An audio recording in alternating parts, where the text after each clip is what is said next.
Bonjour à toutes, bonjour à tous. Xavier Bobia, je suis ravi de vous accueillir ici pour cette journée commune d'organisation entre l'Observatoire régional des urgences et le Collège Occitanie de médecine d'urgence. J'espère qu'on va passer une bonne journée, j'en suis sûr. Vous avez vu le programme, autant d'un point de vue scientifique, organisationnel, je pense que ça va être une bonne journée. Alors, évidemment, on fera les remerciements et toute la journée a pu être conçue, évidemment, grâce au très gros soutien logistique de l'ORU Occitanie, que réellement je remercie. Et puis, je vous propose, pour ouvrir le congrès, de donner la parole au directeur général de l'ARS Occitanie, Didier Jaff. Merci beaucoup d'ouvrir ce congrès avec nous. Bien, merci, cher professeur Bobia, merci, monsieur le président, puisque présider ce collège. Je salue bien entendu la présidente de la Société française de médecine d'urgence, chère Sandrine. Je salue bien entendu la directrice de l'Observatoire régional des urgences d'Occitanie, qui, je le répète une nouvelle fois, tout le monde nous envie, n'est-ce pas, chère Alicia? Et puis, bien entendu, cher docteur qui est à mes côtés. Et puis, vous toutes et tous, très heureux de partager ce début de matinée avec vous, et surtout de pouvoir vous saluer les uns et les autres, puisque au cours des déplacements, je peux vous rencontrer, mais c'est rare qu'on puisse se rencontrer tous ensemble sur un sujet ô combien précieux que sont les urgences que vous faites vivre tous les jours et toutes les nuits, puisque ça ne s'arrête jamais, vous le savez bien. Et mon premier propos sera déjà de vous dire merci à vous toutes et tous, parce que nous sommes une région, peut-être par rapport à d'autres, où l'activité ne s'arrête jamais. C'est-à-dire que quand dans certains endroits, l'été, il y a un peu moins de monde, pas de chance, chez nous, il y en a un peu plus. Et puis l'hiver, c'est à peu près pareil, parce que quand on a la chance d'avoir à la fois la mer et la montagne, finalement, il y a toujours du monde. Et que les chiffres, c'est pas moi qui le dis, c'est l'Observatoire qui me le dit, montrent bien que l'activité ne cesse d'augmenter. Et à mon avis, ça ne va pas s'arrêter.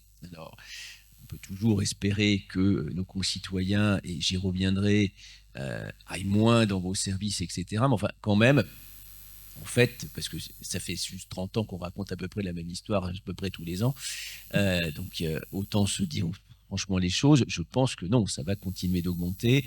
On prend de toute façon 50 000 habitants supplémentaires chaque année. Ça va encore durer ça aussi pendant au moins une quinzaine d'années. Donc nous aurons 1 million d'habitants supplémentaires en 2040.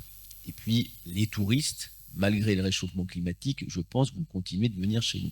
Donc ça veut dire qu'il faut s'attendre effectivement et entre guillemets s'armer, ce que vous faites d'ailleurs très bien les uns et les autres, à ce que nous ayons une poursuite d'activité. Bien entendu, tout ce que vous avez su mettre en place, et en particulier les services d'accès aux soins, qui sont opérationnels sur les 13 départements, selon des modalités d'ailleurs différentes. Et vous savez que moi, j'ai jamais exigé que vous respectiez strictement tel ou tel modèle.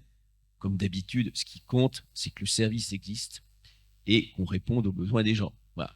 Après, en fonction des situations, là, ça y est, on a déjà coupé le courant. En fonction des situations locales, des organisations, des forces vives présentes également. Parce que selon les départements, c'est évident qu'on ne peut pas organiser le SAS en Lozère comme on va le faire dans la Haute-Garonne. C'est pas tout à fait la même chose. Et pourtant, le Lozérien ou le Haut-Garonnais, il a le même besoin. Il faut qu'on y réponde. Après, la modalité, bien entendu, peut différer. C'est pour ça qu'on a essayé d'accorder beaucoup de souplesse, même si de temps en temps on n'est pas tout à fait raccord avec le décret. Ça, c'est pas très, très important. Ce qui compte, c'est de pouvoir répondre à la population. Il y a une forte implication, je pense, à travers ces services d'accès aux soins comme la médecine libérale, alors à des degrés plus ou moins divers, en fonction des situations, ça peut aussi modifier, mais quand même, il y a une structuration de l'amont qui quand même se fait actuellement.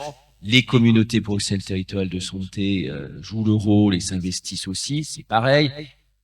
Tout le territoire n'est pas totalement maillé, mais je parle sous le couvert de Benoît, on est quand même pas loin des 99% de la population couverte, donc on commence à avoir un joli maillage de l'ensemble de notre territoire.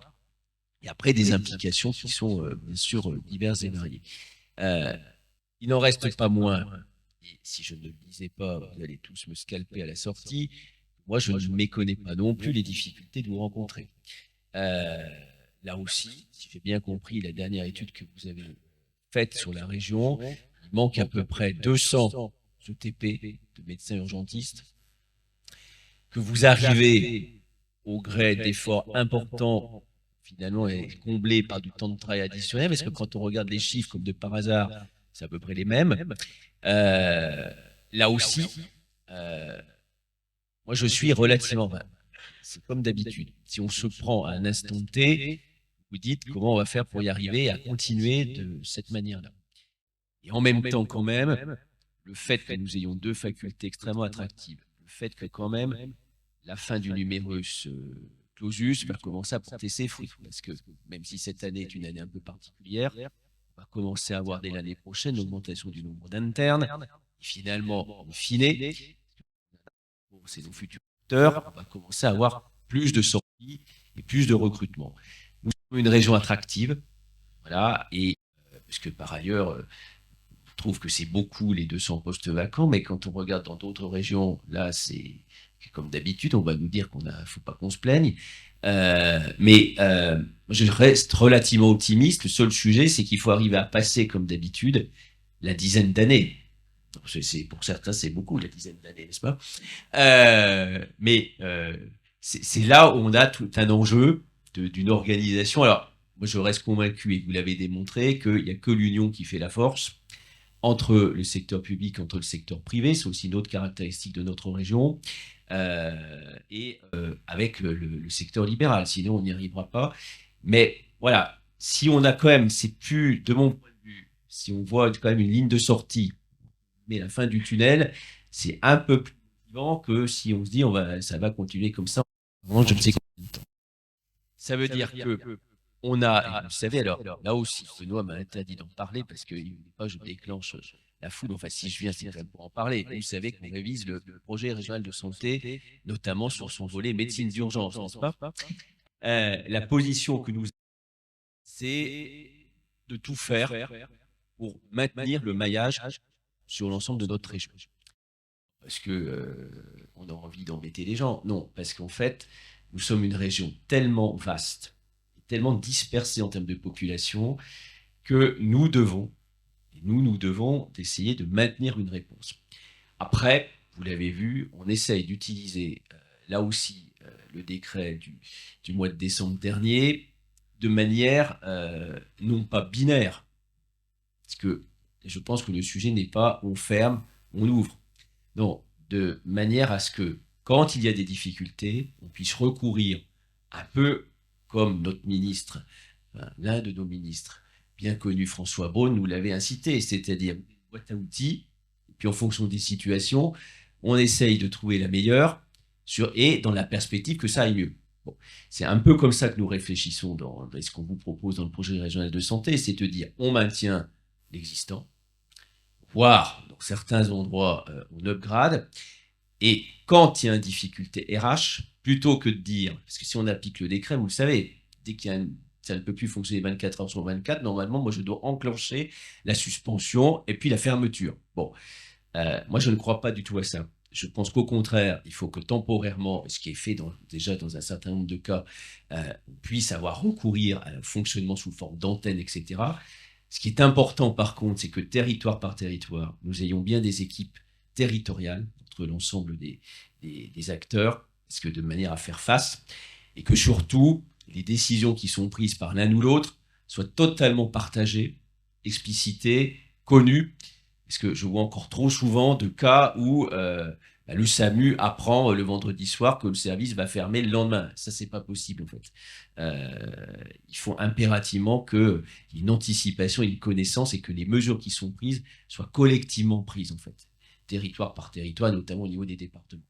Donc, c'est ce qui vous est proposé dans le PRS. Donc, j'ai lu par ailleurs ce que m'avait adressé un certain nombre d'entre vous sur le fait qu'on aurait peut-être dû prendre en compte les difficultés actuelles pour essayer de restructurer. Mais encore une fois, moi, je ne pense pas que ce soit la bonne solution dans notre région.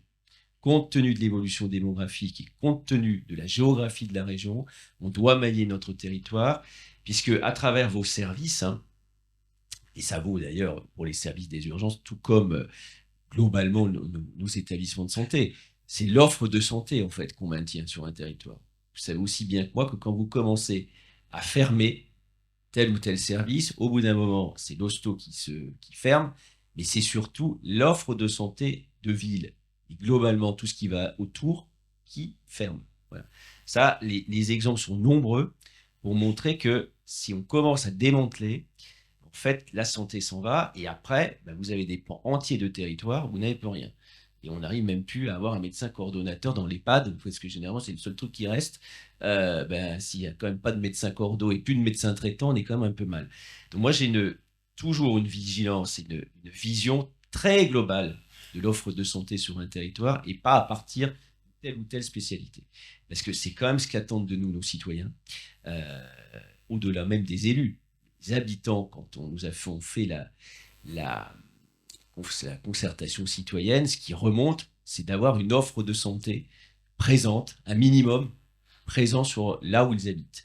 Et on se doit, encore une fois, dans une région 90% rurale, de maintenir ça. Mais ça ne veut pas dire qu'on doit maintenir à l'identique, ça ne veut pas dire qu'on ne doit pas être en capacité de s'adapter, et ça veut dire par contre qu'il faut de la flexibilité dans une organisation sans faire prendre de risques. C'est là où il y a un équilibre savant à trouver. À la fois, bien entendu, aux malades, mais aussi aux professionnels que vous êtes. Parce que forcément, à un moment donné, quand on n'est plus assez nombreux, ça ne peut pas marcher. Et même si on est de la bonne volonté, l'être humain, quand même, même le médecin urgentiste, c'est un être humain comme les autres et il ne peut pas travailler 24 heures sur 24 tous les jours. Au bout d'un moment, ça tombe, le truc. Donc, il faut qu'on soit vigilant à ce que ce soit supportable pour vous et l'ensemble de vos équipes et en même temps, d'arriver à maintenir quelque chose. Voilà. Donc, ça, c'est le sens du PRS. Et encore une fois, je serai dans une autre région où on perd des habitants, on perd de l'activité. Je n'aurai pas le même raisonnement. La région Occitanie, il faut qu'on se place en 2040. Nous serons 7 millions d'habitants. Il faut que les décisions que nous prenons aujourd'hui soient les bonnes pour demain. Et moi, je ne veux pas que nos successeurs, dans 15 ans, disent « Mais qu'est-ce qu'ils ont merdouillé dans les années 2020 et pourquoi n'ont-ils pas pris les bonnes décisions ?» Et ça, il faut qu'on soit vraiment vigilant là-dessus, sans nier pour autant les difficultés actuelles. Et encore une fois, quand même, je pense que dans les 10 ans qui viennent, nous aurons beaucoup plus de médecins. Nos deux facultés sont les plus attractives, j'ai dit tout à l'heure, de France. Tout le monde se bat. Et Sandrine le sait, on essaie d'augmenter le nombre de atteintes, mais en fait, le national ne veut pas, puisqu'ils savent pertinemment que dès qu'on va l'augmenter, ça sera pris. Je ne désespère pas pour autant quand même de l'augmenter quand même. Mais je pense qu'il faut qu'on ait cette vision positive sur le sujet. Et puis moi, je voudrais aussi saluer tout l'accompagnement que vous faites en termes numériques, d'équipement de l'ensemble de vos services, d'équipement des SMUR. J'ai vu que sur vos tables rondes, vous avez un certain nombre de sujets. Il y a beaucoup d'innovations quand même, vous savez, qui passent dans le droit commun, qui naissent dans notre région. Et ça, je pense que c'est aussi important de le faire savoir, parce qu'on a trop tendance, comme d'habitude, à montrer ce qui ne marche pas ou ce qui ne va pas. Enfin, il y a quand même beaucoup de trucs qui marchent très très bien. Et ça, je pense qu'il faut aussi savoir le mettre en valeur, encore une fois, sans nier les difficultés d'aujourd'hui, mais en se projetant aussi pour demain, parce que si on veut rendre attractifs nos métiers, il faut aussi qu'on montre ce qui va bien. Voilà. Donc j'ai vu qu'il y avait un reportage qui avait été fait, que je n'ai pas vu, mais il y a quelque chose qui a été diffusé, je crois, je ne sais plus sur quelle télé récemment, où on a nos équipes de SET et d'AGD qui sont mises en valeur, enfin au moins, parce qu'il y en a peut-être d'autres. Voilà, je pense qu'il faut aussi savoir montrer la beauté de votre métier que vous faites tous les jours. Voilà ce que je voulais vous dire en introduction. Vous rappelez par ailleurs que nous œuvrons pour que les moyens, cette fois-ci financiers, parce qu'on a parlé beaucoup des moyens humains, et que les moyens financiers soient à la hauteur de l'ensemble de nos services. Donc, nous avons obtenu cette année une revalorisation, alors vous ne l'avez peut-être pas encore vu, mais une revalorisation de notre dotation populationnelle. C'était dans la circulaire numéro 2 qui vient de tomber. Donc, ce n'est pas, de mon point de vue, encore totalement suffisant. mais quand même, on commence à être entendu, et ce qui permet aussi, du coup, d'accompagner le modèle de répartition des moyens, de faire en sorte, je le dis, du coup, que, vous savez, nous avions un certain nombre de perdants. Finalement, nous n'aurons pas de perdants en 2024, puisque là aussi, je trouve très négatif et comme renvoi à l'ensemble des acteurs que vous êtes, de dire vous allez perdre des moyens. Ça, moi, c'est alors que l'activité, elle n'a pas vraiment diminué. Certes, ils ont fermé le jour, la nuit parce qu'il manquait de docteurs, mais je trouve que ça fait un peu double peine, double sanction, que ça ne va pas forcément dans le bon sens. Donc ça, grâce à cette augmentation, nous pourrons couvrir ça. Puis on a commencé à revoir la distribution parce que c'est aussi logique quand même que les moyens financiers aillent là où il y a énormément d'activités. Enfin, à un moment donné, il faut qu'on soit logique avec nous-mêmes. Et moi, je voudrais remercier l'ensemble des membres du comité d'allocation de ressources des urgences, parce que je sais que travaillez beaucoup, qu'il y a beaucoup de discussions passionnées, tant mieux. Et puis je pense que c'est comme ça qu'on fait naître les bonnes décisions après, et de faire en sorte que les docteurs que vous êtes, ça je sais pouvoir compter sur vous, preniez bien la parole. Voilà. Parce que c'est pas qu'une histoire de finance. Derrière, c'est quand même une histoire d'organisation des soins, d'organisation médicale qui est extrêmement importante. Voilà ce que je voulais vous dire ce matin. Vraiment vous remercier pour votre invitation. Et bien entendu, si vous en êtes d'accord, parce que je crois qu'on a un peu de temps. Non, non, vous n'avez pas de temps. Si jamais certains avaient des questions, est-ce que je pense que c'est ça le plus important, de pouvoir échanger. Sachez que je vais quand même rester un peu avec vous. Pas tout à fait toute la journée, mais je vais rester la matinée. Voilà, merci beaucoup à vous toutes et tous. Merci, monsieur le directeur général. Alors, je vais passer la parole au docteur Hervé Mourou, qui est donc le médecin coordonnateur de l'ORU et qui préfère le pupitre. Je préfère le pupitre parce que déjà, ça me donne de l'importance. Et ça a toujours été un vieux fantasme de parler derrière un pupitre. Donc, si vous permettez, je parlerai de cette hauteur-là. Et puis, je me suis dit, puisqu'on me donne la parole, je vais dire 2 mots pour faire un peu la pub de l'ORU. C'est toujours pas une mauvaise chose de faire la pub pour soi-même. Puis merci, monsieur le directeur, parce que vous faites aussi la pub de l'ORU, monsieur le directeur général, régulièrement. Donc, monsieur le directeur général de l'ARS, madame la présidente de l'SFMU, chère Sandrine, chers collègues, chers amis, je suis très heureux d'être ce matin aux côtés de Xavier Beaubien pour ouvrir cette journée commune ORU Commu. C'est pas banal de faire une journée commune entre les deux structures. Je voudrais souligner, pour commencer, que une journée comme celle-ci, et j'en ai l'expérience et j'ai vu des anciens collègues ici dans la salle et ça me fait plaisir. Quand j'étais au Colru avec Véronique Régis notamment, c'est quand même un gros boulot.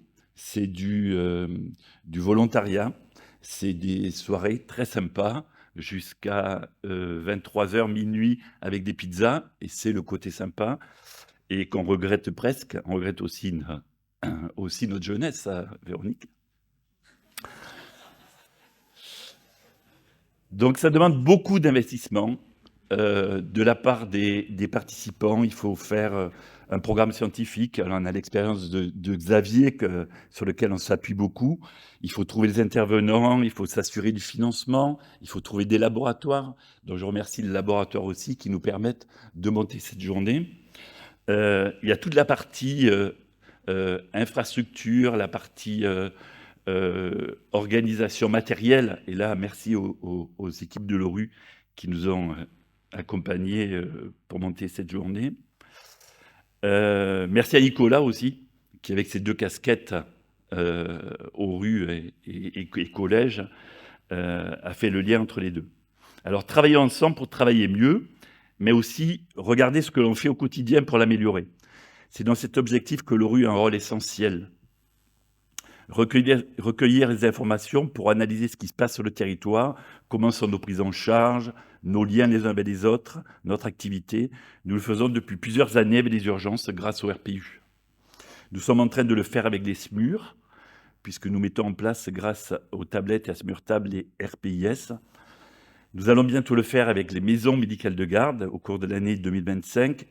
Et avec le projet régional de logiciel de régulation médicale, nous espérons aussi le faire avec les résumés de régulation médicale. Ainsi, nous aurons une vision globale de ce qui se passe depuis le préhospitalier, en passant par les urgences et en prenant en compte la permanence des soins. Notre but, c'est aussi d'apporter des informations fiables et analysées de l'activité globale de médecine d'urgence, afin d'aider à la prise de décision au niveau des services, au niveau des établissements, au niveau des territoires et au niveau de la région. Merci, monsieur le directeur général, pour l'intérêt que vous portez à la médecine d'urgence. Comme vous l'avez dit, l'équilibre est fragile et un rien peut le déstabiliser. 2 mois pour qu'un service d'urgence s'effondre, 7 ans pour le remonter. C'est la triste réalité.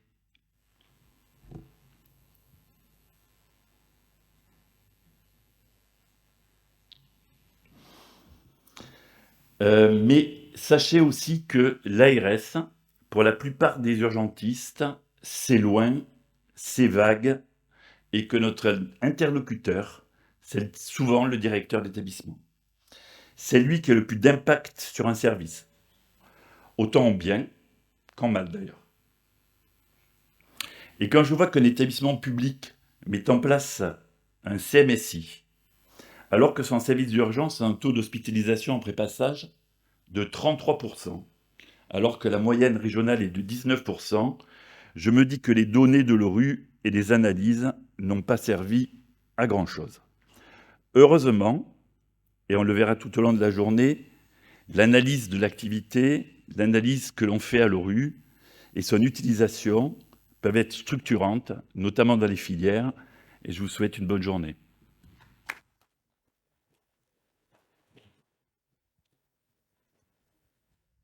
Merci Hervé.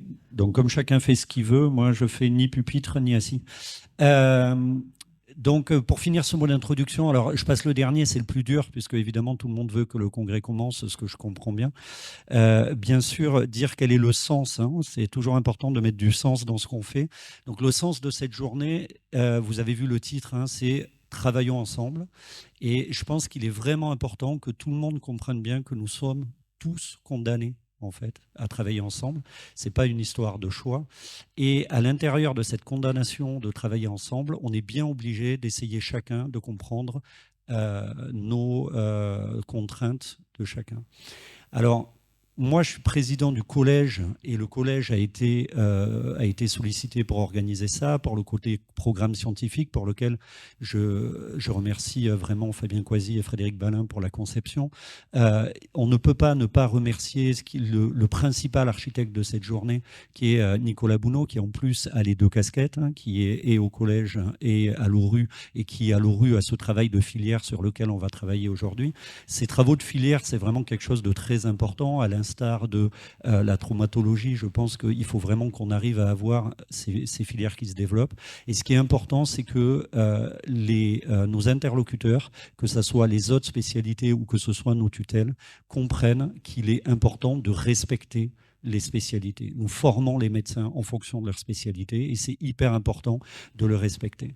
Donc de la même façon que je pense que nos tutelles ne doivent pas faire l'amalgame entre médecine d'urgence et PDSA, et ça c'est quelque chose d'important, parce qu'en tant que coordonnateur de la spécialité, je peux vous dire que nous n'enseignons pas les soins continus, la permanence des soins à nos jeunes urgentistes, et donc nous formons nos urgentistes à faire de la médecine d'urgence, et il est d'une importance majeure que les décisions politiques qui vont avec soient dans le même sens, c'est-à-dire de ne pas confondre l'un et l'autre, parce que nous ne sommes pas bons pour faire de la permanence des soins et qu'en plus, c'est pas respectueux pour une autre spécialité, pour les autres qui en font et dont c'est le métier.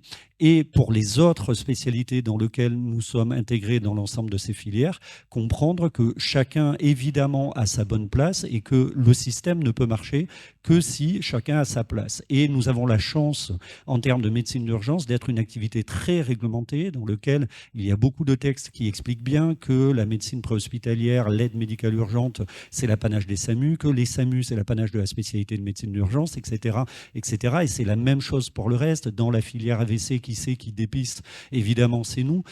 Et donc, tout ça, c'est vraiment quelque chose d'important et sur lequel nous devons travailler ensemble et nous devons être représentés. Et comme je pense que c'est quand même un des messages principaux de la journée, je finirai par ça, par vous dire, nous faisons le monde dans lequel nous vivons.